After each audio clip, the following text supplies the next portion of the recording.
नमस्कार, आप देख रहे हैं सी न्यूज भारत और मैं हूं आपके साथ ज्योति अरोड़ा। वक्त हो गया है न्यूज बुलेटिन का और इस बुलेटिन में हम जानेंगे कि किस पुलिस चौकी पर आयोजित हुई शांति कमेटी की बैठक, कहां एसडीएम ने अवैध अतिक्रमण पर की कार्यवाही और कहां मतदाताओं के विषय पर की गई बैठक। इन सभी खबरों को जानेंगे विस्तार से, तो आइए नजर डालते हैं इस वक्त की बड़ी खबरों पे। बहराइच के रुपई टीहागंज परिसर में पुलिस ने पीस कमेटी की बैठक की। इस दौरान नवनियुक्त थाना प्रभारी अभित सिंह ने कहा कि थाना क्षेत्र को नशा मुक्त कर समाज को एक अच्छा संदेश देने का कार्य करूंगा। साथ ही लोगों से शांतिपूर्ण ढंग से पर्व मनाने की अपील की। जहां किसी अप्रिय घटना की आशंका पर तत्काल पुलिस को सूचना देने की बात कही। इस मौके पर लोगों से कहा गया कि पर्व व त्योहार के अवसर पर किसी भी अवांछनीय तत्व की सूचना तत्काल पुलिस को दे। जहां पर्व के दौरान हुड़दंग मचाकर शांति बिगाड़ने वाले किसी भी व्यक्ति को बख्शा नहीं जाएगा। सांप्रदायिक सौहार्द बनाए रखने के मामले में क्षेत्र की अच्छी पहचान है। यहाँ के लोगों को चाहिए कि इस रिकॉर्ड को बनाए रखने के लिए प्रयास करें। चौकी इंचार्ज सुभाष यादव ने बताया कि पर्व के मौके पर सुरक्षा की व्यवस्था चुस्त दुरुस्त की जाएगी। कुछ पुलिस लगातार कार्य भी करते रहेंगे। वहीं चौकी क्षेत्र के किसी भी गांव व कस्बे में रास्ते या अन्य कोई विवाद की स्थिति है तो एसडीएम से वार्ता कर समस्या को दूर कराए जाने की बात कही।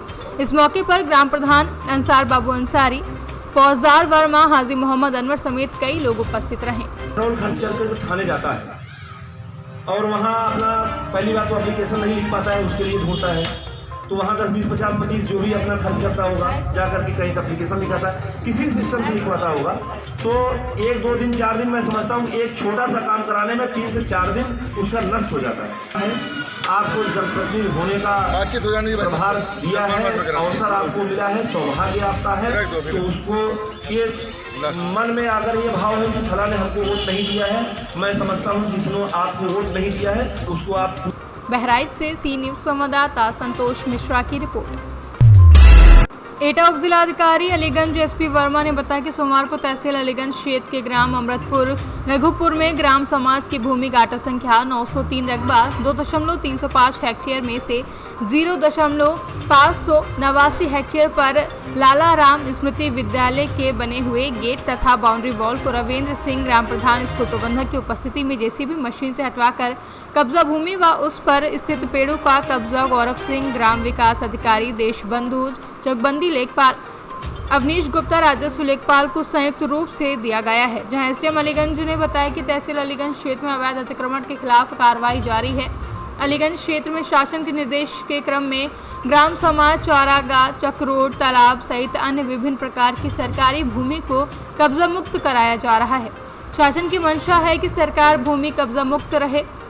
यदि कहीं पर भी सरकारी भूमि पर कब्जा है तो वहां से कब्जा हटवाया जाए। इस क्रम में सोमवार को लगभग 5690 वर्ग मीटर ग्राम समाज की सरकारी भूमि को कब्जा मुक्त कराया गया। इस अवसर पर तहसीलदार राजेश कुमार, बीडीओ अशोक कुमार सिंह, नाहर सिंह, क्षेत्र रेंज अधिकारी, थाना प्रभारी जसरतपुर समेत कई लोग मौजूद रहे। एसडीएम सर, आज जसरतपुर थाना अंतर्गत गांव पड़ता अमृतपुर, जहां एक जो है स्कूल पर कार्रवाई की गई है प्रशासन की तरफ से, क्या ये पूरा मामला था और किस जो है फैक्ट को लेकर ये कार्रवाई की गई है? इसमें तमाम शिकायतें पहले से ही मिल रही थी। ग्राम अमृतपुर रघुपुर में एक स्वर्गीय लालाराम स्मृति विद्यालय करके है जो मान्यता दिला चुका है, तो उसमें कुछ हमारी जंगल ढाका की जमीन थी जो उनकी बाउंड्री के अंदर, तो उसका डिमार्केशन कराने के बाद उसमें जो बाउंड्री थी और गेट था उसको डिमोलिश करा दिया गया और उस जमीन को ग्राम पंचायत के कब्जे में दे दी गई दोबारा से। और उसमें लेखपाल, चकबंदी और तहसील के लेखपाल को तथा ग्राम विकास अधिकारी उसको डेवलप करने के लिए, तारबंदी करने के लिए, उसको प्रपोजल बनाने के लिए तैयारी करने के लिए। लगभग कितनी जमीन जो थी जिस पे कब्जा किया हुआ था? ये जमीन जो है नंबर तो बहुत बड़ा है, लगभग 40 बीघे का नंबर है, लेकिन जो उसके बाउंड्री के अंदर थी वो लगभग 659 हेक्टेयर 6590 वर्ग मीटर लैंड थी, जो बेहद थाने के जस्ट बगल में और मेन रोड से लगे हुए थे। कॉस्टली जमीन थी, उसमें पेड़ काफ़ी खड़े हैं, जंगल की तरह हैं, तो वो उस समय पूरे ग्राम पंचायत के लोगों को काम में आए। एटा से सी न्यूज संवाददाता राघवेंद्र अगरिया की रिपोर्ट।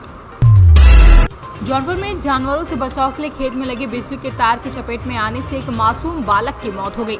बता दें कि वहीं एक व्यक्ति झुलस भी गया है। पतंग लूटने के चक्कर में एक मासूम बालक की करंट लगने से दर्दनाक मौत हो गई, जिसका शव मक्के के खेत में मिलने से इलाके में हड़कंप मच गया। घटना की जानकारी होते ही परिजनों में कोहराम मच गया है, जहां इस दौरान एक बालक भी झुलस गया।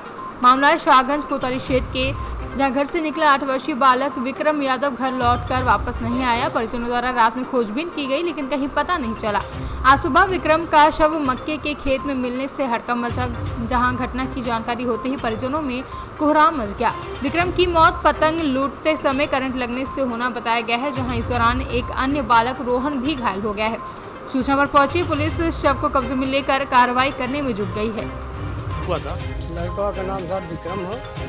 तो 4 बजे निकला था घर से। यही हम लोग को खबर है, जो जान रहे हैं हम तो रिश्तेदार हैं, लेकिन इतनी जानकारी है। खेत में भी हम गए थे, वहाँ भी देखे पूरा तार से जो है घेरा हुआ है और पूरा जाल बिछा हुआ है, जैसे तार नजर आ रहा है। और दिन में जो है 24 घंटा लाइन बता रहे हैं गाँव वाले की लाइट बराबर चलती है। क्या करंट से मौत हुई है बच्चे का? हाँ, करंट से। उसके साथ कोई घायल भी है? हाँ, एक लड़का और भी है। किसके खेत था वो करंट? गांव में ही? हाँ, गांव में है बाकी। अच्छा, लड़का का क्या उम्र रहा होगा? वो लड़का के उम्र 11-12 साल। किस गांव के रहने वाला? हम तो ये गांव कौन सा गांव है जहाँ? ये छताई तला। अच्छा, क्या नाम है आपका? हमारा रामदास। यानी पूरा करंट से मौत माना जाए? और पूरा कर इस तरह जो लापरवाही किया है, क्या चाहते हैं कि खिलाफ कार्रवाई हो? हाँ, कार्रवाई होनी चाहिए। पुलिस आई थी मौके? हाँ। जौनपुर से सी न्यूज संवाददाता दिवाकर मिश्रा के साथ दीपक सिंह की रिपोर्ट।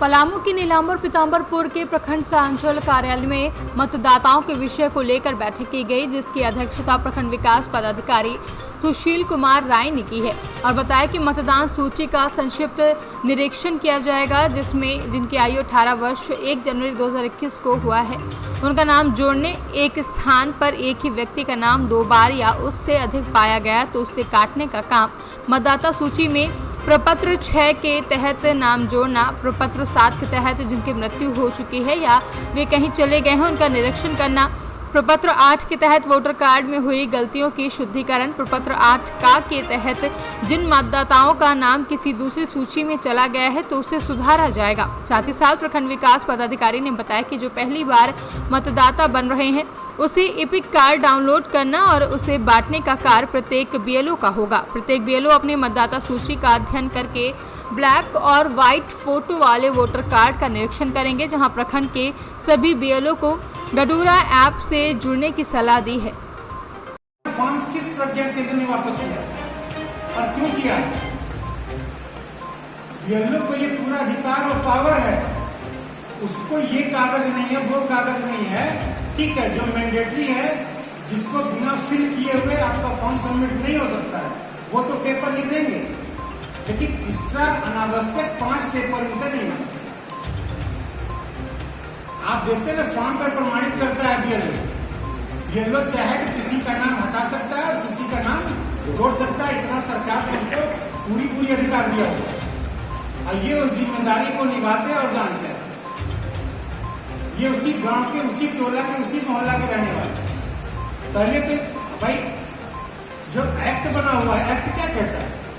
6 महीना यदि हम कहीं निवास स्थान पर रहते हैं, कहीं पे भी रहते हैं, तो मतदाता सूची में मेरा नाम जोड़ने का अधिकार हमको प्राप्त हो गया। तो इसकी जिम्मेदारी तो बीएलओ ले रहा है। आपको कहीं उम्र चेंज करने के लिए कोई कह रहा है, आपको कोई कुछ परिवर्तित करने के लिए कह रहा है, तो जाहिर सी बात है कोई नहीं आएगा आपसे कहने के लिए। आपको जो डॉक्यूमेंट मिला, आधार कार्ड मिला, आधार कार्ड में जो एज है आपने एज देगा, आगे बढ़े उसमें। इस चीज को क्लियर रखिएगा। प्रज्ञा केंद्र से अनावश्यक फॉर्म को ये कह के ये 20 फॉर्म लिया, उसमें 5 फॉर्म सबमिट नहीं हो रहा, उसको वापस नहीं करिए। और आप लोग भी बीएलओ इस बात को जान लीजिए, यदि कोई प्रज्ञा केंद्र से आपको वापस किया जाता है तो आप ये सूचना तुरंत अपने सुपरवाइजर को दीजिए। प्रत्येक बीएलओ को तरह सुपरवाइजर है, आप उनको ये सूचना दीजिए कि हम सीएससी जो है हमारा ये फॉर्म नहीं ले रहे, क्योंकि यह वोटर फैसिलिटेटर सेंटर के रूप में प्रज्ञा केंद्र को चिन्हित किया है। मतलब एक तरह जहां भी जो है मतदाता है उसके सुविधा का केंद्र भी वो बन रहा है। इस चीज को आप लोग अपने दिमाग में रखिएगा। ऐसा नहीं है कि किसी सीएससी ने कह दिया आप घर ला करके रख दिए कि इनके फॉर्म में गड़बड़ी है, इनका फॉर्म नहीं जमा हो। आप अपने सुपरवाइजर से बात करिए, उनके नहीं समझ में आता है तो बाद में ब्लॉक पे आएगी। हम लोग को भी नहीं समझ में आएगा तो हम लोग ऊपर बात करेंगे। लेकिन फॉर्म में ये कमी है और वो वोटर है, आप जानते हैं, इस कारण से उसका। झारखंड से सी न्यूज संवाददाता अवध किशोर राय की रिपोर्ट। प्रतापगढ़ जिले में भाई की ससुराल से वापस लौटते समय संदिग्ध परिस्थितियों में दुर्घटना में घायल हुए युवक की अस्पताल में इलाज के दौरान मौत हो गई।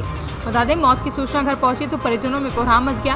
वहीं कंधई थाना क्षेत्र के सरसी खाम निवासी जमुना सरोज का बेटा विशाल सरोज 24 जुलाई की देर शाम अपने बड़े भाई आकाश सरोज की ससुराल से लौट रहा था, तभी भदेवरा गांव के पास संदिग्ध परिस्थितियों में उसका एक्सीडेंट हो गया, जिससे वह मौके पर घायल हो गया। बेटे के घायल होने की सूचना पर जब घर पहुंची तो परिजन उसे इलाज के लिए मेडिकल कॉलेज प्रतापगढ़ ले गए, जहां इलाज के दौरान उसकी मौत हो गई। मौत की जानकारी होते ही घर पर कोहराम मच गया। विशाल की मां, भाई बहन सभी बिलख बिलख कर रोने लगे। विशाल की मां शकुंतला देवी का आरोप है कि करीब 6 महीने पहले विशाल के ताऊ की जमीनी विवाद में एक आंख में चोट लग गई थी। इसी को लेकर कंधई थाने में आरोपी के खिलाफ SC/ST एक्ट का मुकदमा दर्ज हुआ था। इस घटना के कुछ दिन बाद आरोपियों ने उसे मुकदमा उठा लेने की धमकी दी। ऐसा न करने पर आरोपियों ने अंजाम भुगतने की धमकी दी थी। इसी के चलते 24 जुलाई को विशाल के साथ हुई दुर्घटना वहां से भी जोड़कर देखा जा रहा है। प्रतापगढ़ से सी न्यूज संवाददाता आशुतोष तिवारी की रिपोर्ट।